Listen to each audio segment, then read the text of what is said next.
If you've ever wanted to take a photo where you're in the scene multiple times, well, that is called multiplicity photography, and in this video we're going to show you how to do it.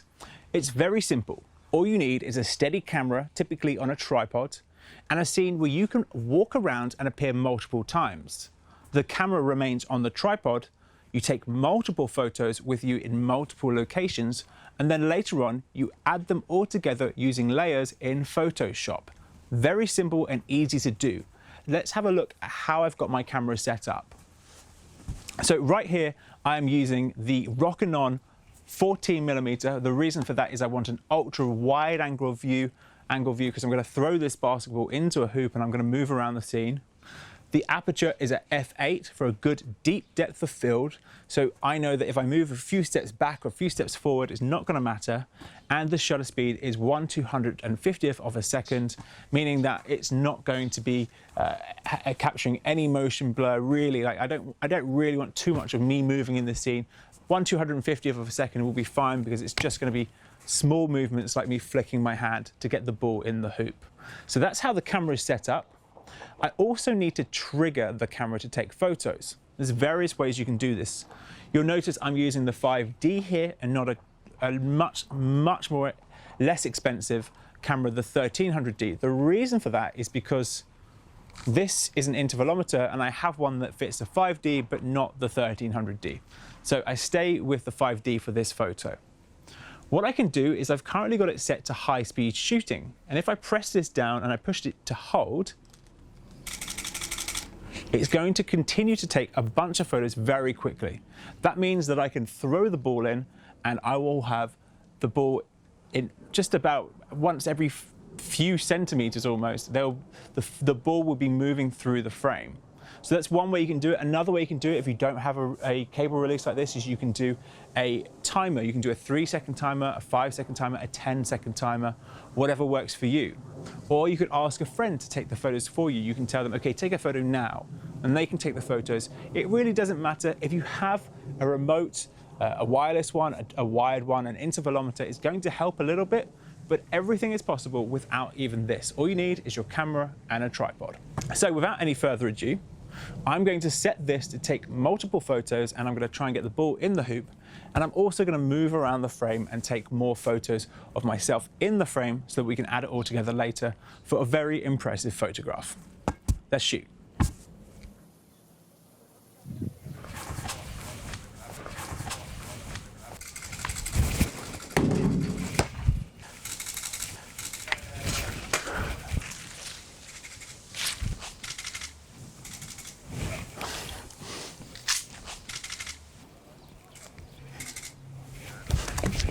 Okay, cool.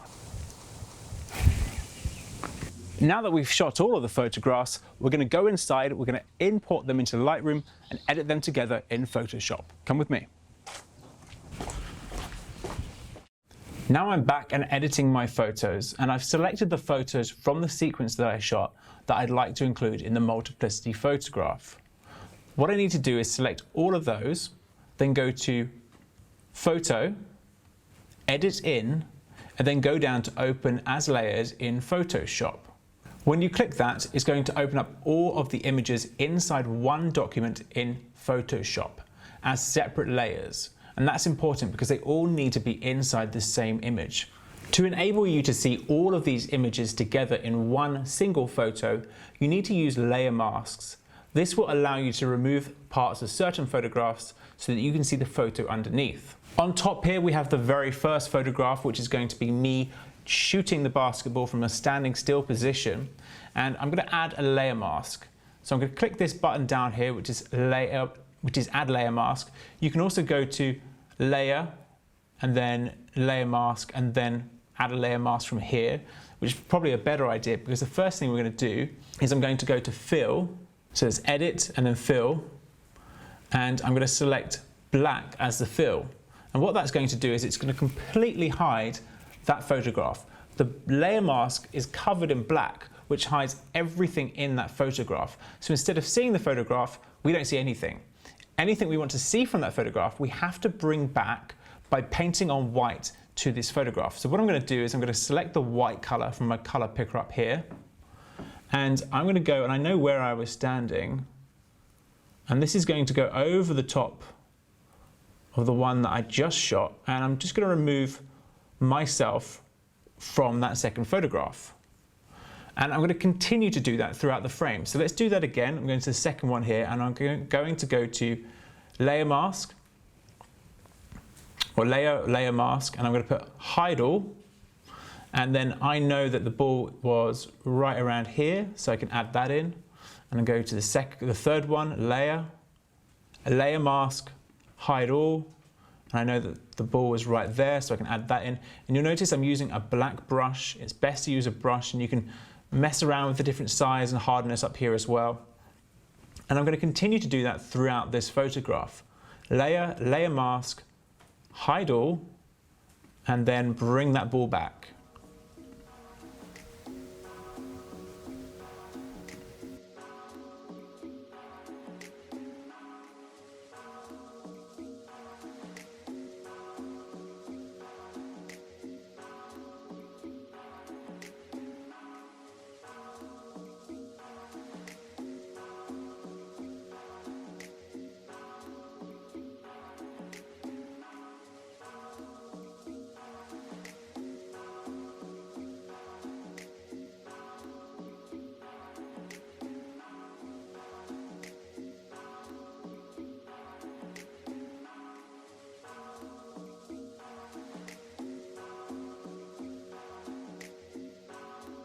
Now you can see here that the layer mask from one of the balls is overlapping with my body, and that's because I've gone too far over. So what we can do is we can go back to this one, which I believe is this one here, and then instead of painting on white, we can paint on black.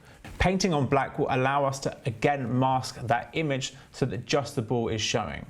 So go back up, select the right image, and then make sure you're selecting the mask and not the image, otherwise you're going to be painting the image. I'm selecting the mask here.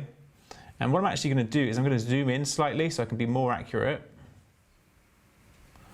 And using the brush tool, I'm going to go to the color up here. I'm going to select black because I'm painting black on. And I can just about fit myself in there like so. Now, if you do go too far over like that, that's not a problem. Just switch back to white and add that ball back in. Now you can see my brush movements are a little bit soft, so you can make that harder by going up here and selecting a really hard brush, and then I can just select that ball like that, and I know it's going to stand out, and I'm not going to brush over from one image to the other. So let's zoom back out. For the very last layer, you don't actually want to hide anything. You want to make sure that you can see that, because that's going to be the background. And you can see I'm in the background over here, but I'm kind of fading away because of the hardness of the brush on my initial body here. So we're going to go back up and we're going to do the same thing again. We're going to paint black back on. And I'm going to stand through this background like so. One thing that's worth noting here is the light of the day did change. The sun came out of the sky, and I don't really want to have a dark sky and a light sky all in one. So what I'm going to do is, instead of having these hard shadows here because of one image, which is really just one image that had the bright sky, I'm going to go back and I'm going to add this ground back into the original top layer. Only I'm going to move it to the bottom. And that's the thing, you can move these layers around as you wish. And if I go and I select this layer,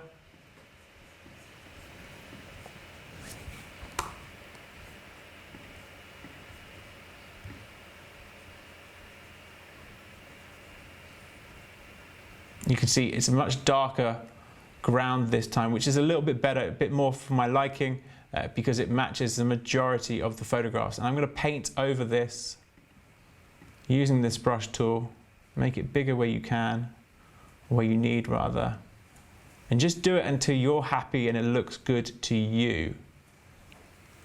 So this is all me around here, so I don't have to be too careful around here. But we had an overcast sky and then we had a bright and sunny sky, which makes it very hard to blend. So just watch out for that sort of thing, and don't be afraid to move the layers around. You know, just because something was shot in a certain order doesn't mean it needs to go back in that certain order.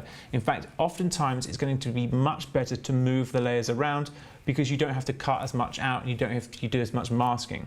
I hope you can see it's a fairly easy process. It maybe takes 10-15 minutes to do in total, and at the end you have a really cool photograph. I'm in here 6 times and the ball is in there, what's that, 11 times, and it really makes for a great photograph. It's interesting and it really catches the eye. The last thing I might do to this was maybe crop it, because I think we went a little bit too wide, because it's hard to frame your scene and then get in it and know exactly where you're standing within it. But I think it came out as a great photograph, and the last thing you need to do is just go ahead and hit File and Save. And that's your photograph finished. So if you have any questions, please leave me a comment. Otherwise, we'd love to see your photograph. Thank you very much for watching.